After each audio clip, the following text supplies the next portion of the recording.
to my age or the fact that I'm getting older, because I still kind of just feel like I did in college.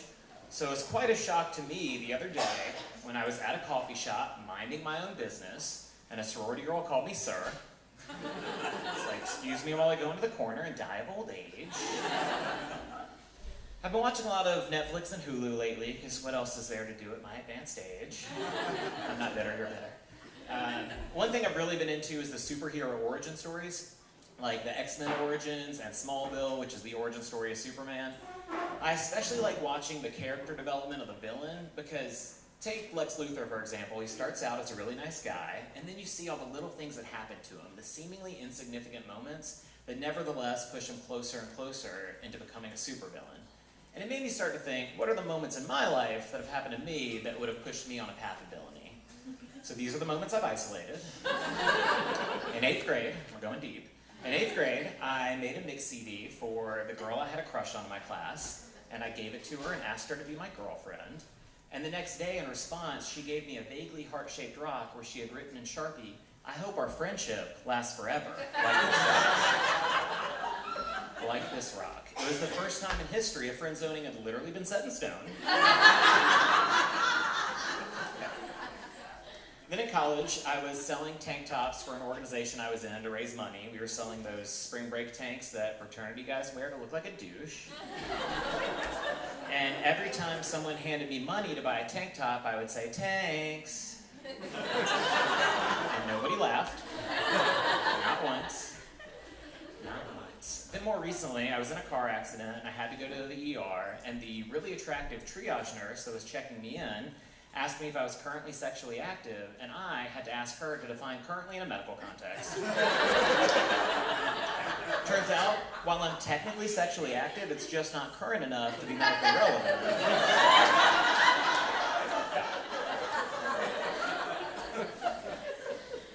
Another show I've been binging a lot lately on Netflix is Dear White People. If you haven't seen it, I highly recommend it. I watched the first 2 seasons in less than 72 hours. It's a really good show, but it's also a really important show because it's about the racism and racial tensions that we're dealing with in America today. It tells the story through the lens of a group of black students at a fictional Ivy League school. And in addition to racism, it also deals with more nuanced but related topics like colorism and white privilege.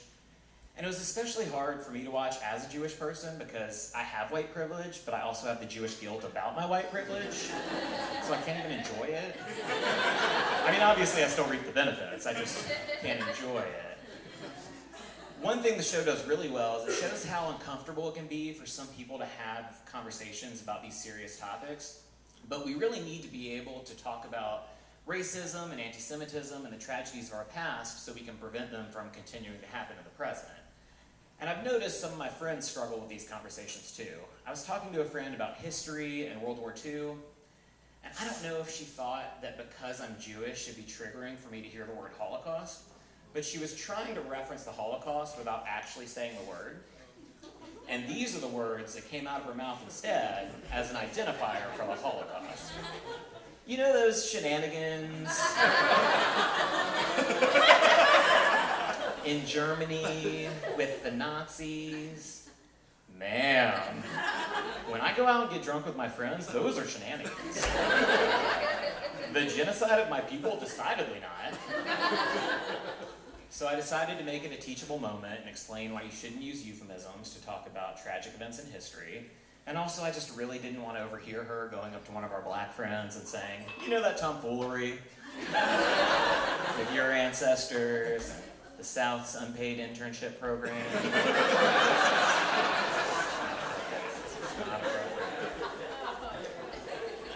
So back in my youth, when I was still full of vitality and energy, I'll let it go one day. I worked in Disney World, and it was just as magical as it sounds. Thank you for asking. One thing that took some time getting used to is Disney has a different way of doing everything, even down to the way we point when we're directing a guest somewhere. Apparently, international guests find it rude if you point with one finger like this, and they find it offensive. I don't know why, but they find it offensive if you point with one finger like this. So we were trained that the proper magical Disney point was with 2 fingers like this.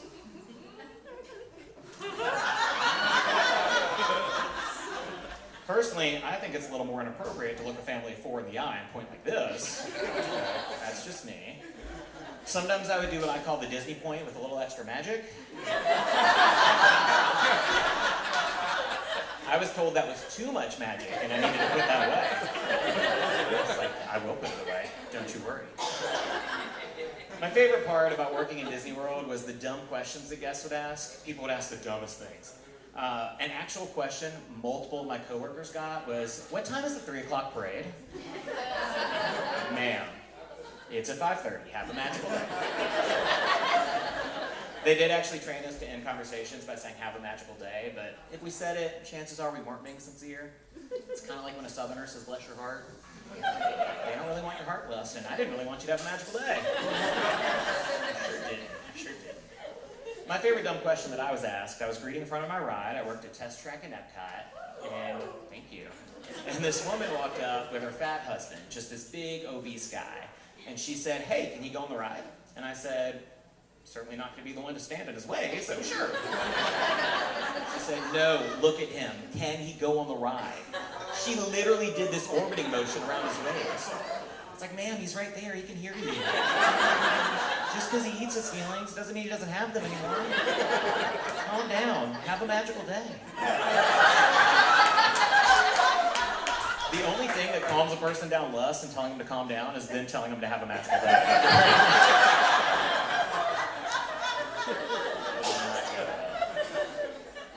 My other favorite dumb question was the same question, different context. This girl walks up with her redneck boyfriend, and she said, hey, can I go on the ride? And I said, I don't know why people keep asking me that. She's literally right there. And she said, well, I'm pregnant. So we're not allowed to tell pregnant women they can't go. We're just supposed to give them a little warning and encourage them not to. So I gave her our stock response. It's a turbulent thrill ride. It may be unsafe for your unborn child. You should probably sit this one out.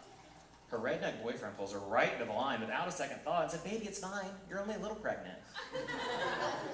Only a little pregnant? It's probably that kind of logic that got them into that mess in the first place. Baby, we don't need condoms. We're just going to have a little sex. So after the magic of Disney World, I went to law school and became a lawyer, and that was also just as magical as it sounds. The day that I got sworn in as an attorney was such a big day for me because that moment I've been working so hard for so long was finally here. I was finally able to update my Tinder profile description from law student to lawyer. I really think that's what was holding me back, guys. In all seriousness, I did want to be a lawyer. There's a true story. I wanted to be a lawyer since 3rd grade when I saw Jim Carrey play one in Liar Liar. He made it look like so much fun, and I'm here to tell you, it's not. You know how people say Disney movies gave them an unrealistic expectation about love? Liar Liar gave me an unrealistic expectation about how exciting it'd be to be an attorney. Because if you remember, the plot was basically he sleeps with his boss, wins the big case on a technicality, and gets a promotion. I'm here to tell you it's not that exciting. It's quite the opposite. So shortly after I updated my Tinder profile description, I got a message from a girl on Tinder. Let's call her Kimberly, because that was her name. Kimberly's opening line to me was, you're a comedian and attorney, you're #winning. So I said, totally, Kimberly. Every day, I wake up, look at myself in the mirror, and tell myself how much I'm crushing it. Then my reflection reminds me I'm facing another day, trudging through the soul-crushing banality of being a lawyer, doing meaningless tasks for faceless clients just to get a paycheck, and it brings me back down to earth a little bit. #winning. Later that week, one of the partners asked me to draft my biography for the firm website, just a little paragraph describing what I do all day. And I guess I was still pretty jaded about the fact that my life is not like Jim Carrey's, so the first draft was just super honest. It went a little something like this. Brian's practice focuses on making sure your Nana doesn't recover any money when she slips and falls on a commercial property. He has extensive experience drafting 7 versions of the same document for an anal retentive partner. And he specializes in accidentally taking 30-minute breaks on Facebook and intentionally taking 10-minute naps in his car. He's the lawyer you can trust. So as you can see, I'm having a lot of luck in both my career and on Tinder. One of my friends is having some luck on Tinder, to a point. She started seeing this guy, and everything was going really well. until she found out he has this really unfortunate habit of maintaining uninterrupted eye contact the entire time they have sex. I don't even like to maintain eye contact during a conversation, so that's certainly a level of intimacy I'm not trying to reach when I'm sleeping with someone. So I was helping her brainstorm ways to solve this problem. I came up with 3. I'll share them with y'all in case you're having the same problem. First method, pretty simple. If you can't beat them, join them. It's called the staring contest. That's right. You just stare right back into their soul, and whoever blinks or climaxes first loses. Next method, also pretty easy, just direct their attention somewhere else. For example, hey buddy, my chest is down here, there's nothing for you here.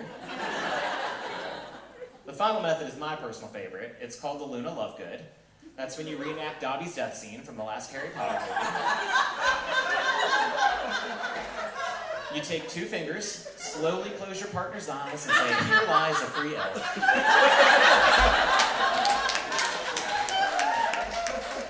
It's the most effective. They will never look you in the eye again.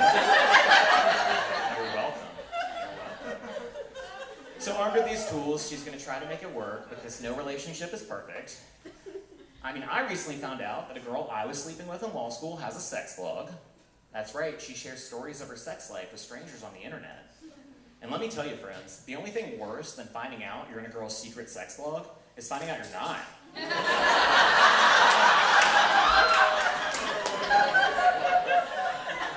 There was no entry about my entry.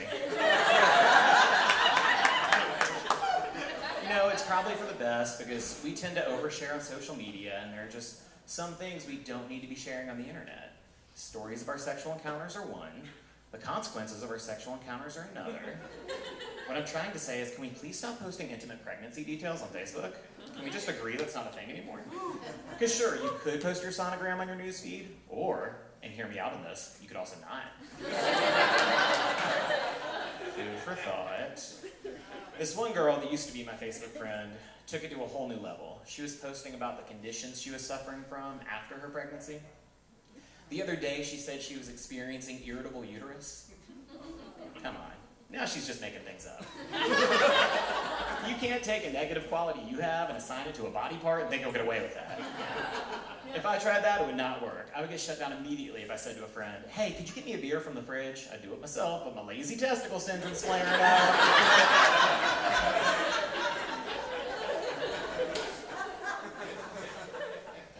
Online dating and sharing everything on the internet is really changing the game.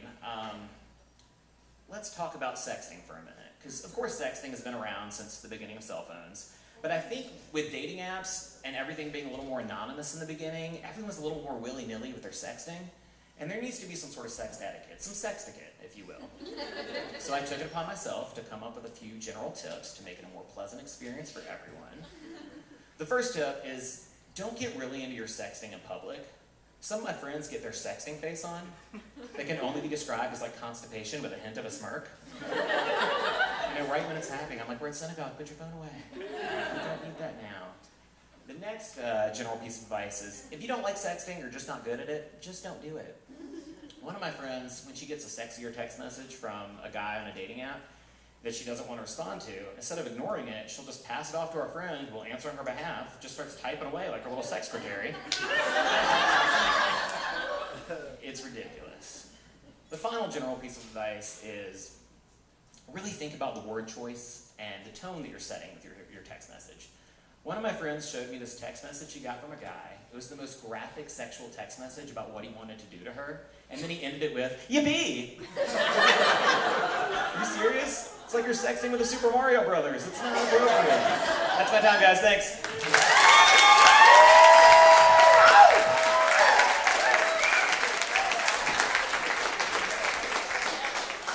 Forget the drinks.